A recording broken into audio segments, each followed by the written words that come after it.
पांचवा अध्याय। अर्जुन बोले, हे कृष्ण, कभी तो आप कर्मों की त्याग की अर्थात सांख्य योग की प्रशंसा करते हैं और कभी कर्म योग की। अतः इन दोनों साधनों में से जो निश्चित कल्याणकारक हो वह मेरे लिए कहिए। भगवान बोले, सांख्य योग और कर्म योग ये दोनों ही श्रेष्ठ हैं, परंतु इन दोनों में भी सांख्य योग की अपेक्षा कर्म योग श्रेष्ठ है। कर्म योग श्रेष्ठ क्यों है भगवान? हे महाबाहो, जो किसी से भी राग और द्वेष नहीं करता वह कर्मयोगी नित्य ही सन्यासी जानने योग्य है, क्योंकि द्वंद्वों से रहित होने से वह सुख पूर्वक संसार बंधन से मुक्त हो जाता है।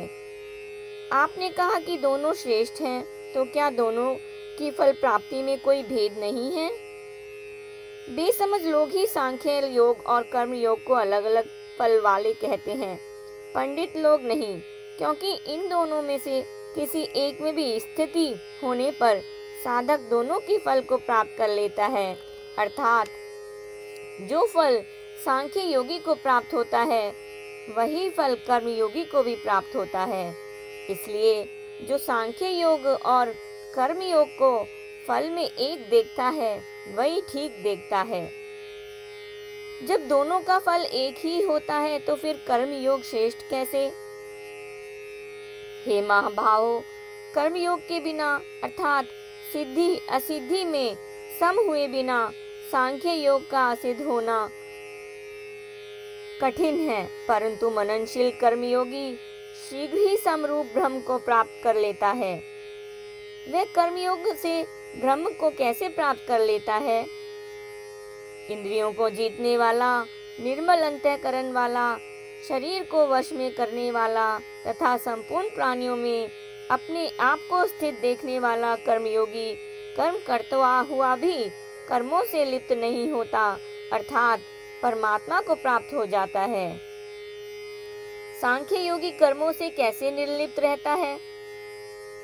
सत असत के तत्व को जानकर सत में स्थित रहने वाला सांख्य योगी देखता, सुनता, स्पर्श करता, सूंघता, खाता, जाता, सोता, श्वास लेता, बोलता, मल मूत्र का त्याग करता, ग्रहण करता, आंखों को खोलता और मीचता हुआ भी इंद्रियां ही अपने अपने विषयों में बरत रही हैं ऐसा समझता है और मैं कुछ भी नहीं कर रहा हूँ ऐसा अनुभव करके कर्मों से निर्लिप्त रहता है। कर्मयोगी और सांख्य योगी दोनों ही कर्मों से निर्लिप्त रहते हैं। ऐसे निर्लिप्त रहने का और कोई भी उपाय है क्या? हाँ, भक्ति योग है। भक्ति योगी आसक्ति का त्याग करके तथा संपूर्ण कर्मों को भगवान में अर्पण करके कर्म करता है। अतः वह भी जल में कमल के पत्ते की तरह पापों से कर्मों से लिप्त नहीं होता। भगवान, भक्ति योगी तो आप में समर्पण के उद्देश्य से कर्म करता है, अतः वह लिप्त नहीं होता, परंतु कर्मयोगी किस उद्देश्य से कर्म करता हुआ लिप्त नहीं होता?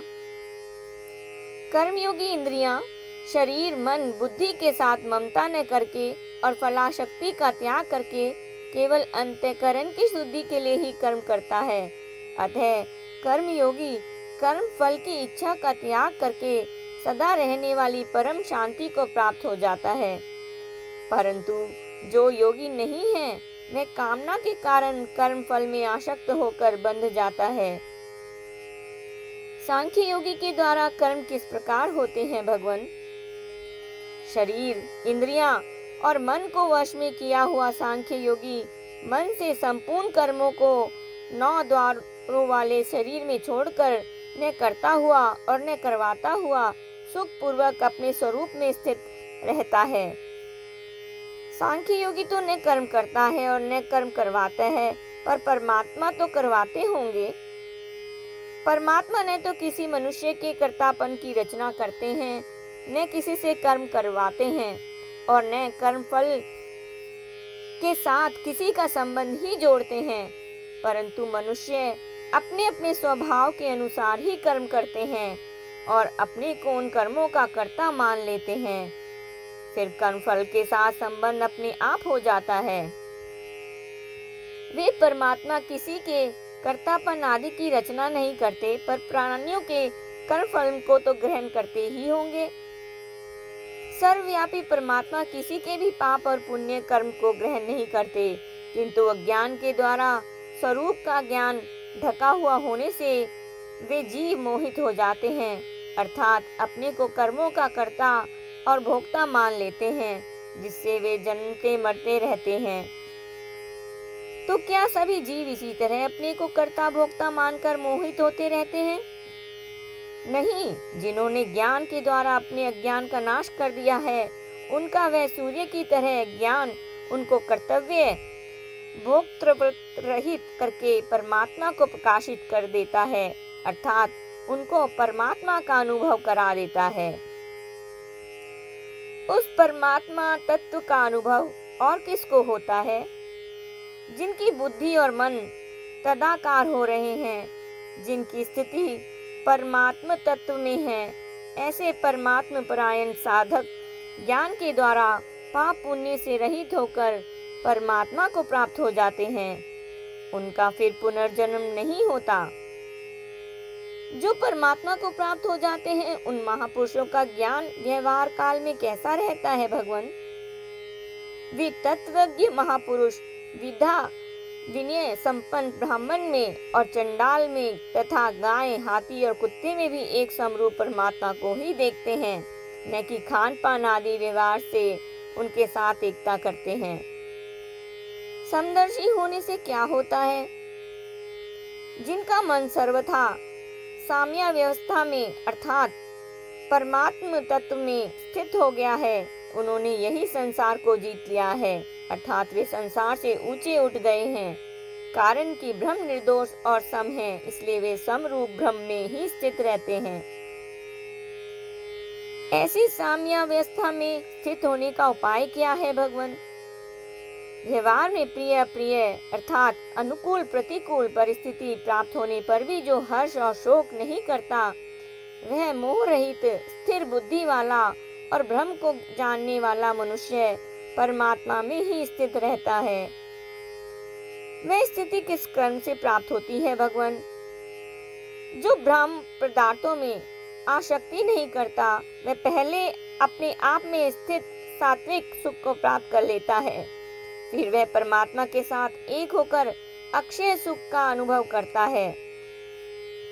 ब्रह्म पदार्थों की आसक्ति से कैसे बचे?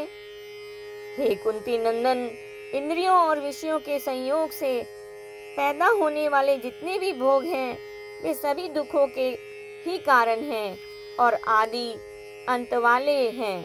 इसलिए विवेकी मनुष्य उनमें रमन नहीं करता। उन भोगों में रमन न करने वाले मनुष्य की क्या विशेषता है? जो मनुष्य शरीर छूटने से पहले ही काम क्रोध के वेग को सहन करने में समर्थ हो जाता है, अर्थात काम क्रोध के वेग को उत्पन्न ही नहीं होने देता, वही सुखी है, वही योगी है और वही नर अर्थात बहादुर है। ऐसा होने पर क्या होता है? काम क्रोध का वेग उत्पन्न होने से उसको परमात्म तत्व का सुख मिलता है, उसका परमात्म तत्व में ही रमन होता है और उसका ज्ञान सदा अलुप्त रहता है।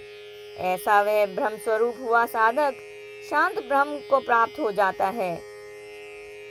उस शांत ब्रह्म को और कौन प्राप्त होते हैं भगवान? जिनके शरीर इंद्रियां मन बुद्धि वश में हैं, जिनके संपूर्ण प्राणियों के हित में रति है, जिनके मन की सब दुविधाएं मिट गई हैं और जिनके सब पाप नष्ट हो गए हैं, ऐसे विवेकी साधक निर्वाण ब्रह्म को प्राप्त हो जाते हैं। निर्वाण ब्रह्म को प्राप्त होने वालों के क्या लक्षण होते हैं भगवान? वे काम क्रोध से सर्वथा रहित होते हैं, उनका मन वश में होता है, वे स्वरूप का साक्षात्कार किए हुए होते हैं। ऐसे सांख्य योगियों को जीते जी और मरने के बाद निर्वाण ब्रह्म ही प्राप्त होता है। यह निर्वाण ब्रह्म किसी दूसरे साधन से भी प्राप्त किया जाता है क्या? हाँ, ध्यान योग से प्राप्त किया जा सकता है। ब्राह्म विषयों को बाहर ही छोड़कर अर्थात संपूर्ण विषयों का त्याग करके नेत्रों की दृष्टि को बोहों के बीच में स्थित करके और नासिका में विचारने वाले प्राण अपान को अर्थात रेचक पूरक को समान करके जिसकी इंद्रियां मन और बुद्धि अपने वश में है, ऐसा वह इच्छा ध्येय और क्रोध से रहित मोक्ष परायण साधक सदा मुक्त ही है। और भी दूसरा कोई सुगम साधन है जिससे सब सुगमता पूर्वक मुक्त हो जाएं? हाँ, भक्ति योग है, जो मुझे संपूर्ण लोकों का महान ईश्वर, संपूर्ण प्राणियों का परम सुहृद तथा संपूर्ण यज्ञों का तपों का भोक्ता जान लेता है, दृढ़ता से मान लेता है, अर्थात अपने को कभी भोक्ता नहीं मानता, उसे परम शांति की प्राप्ति हो जाती है।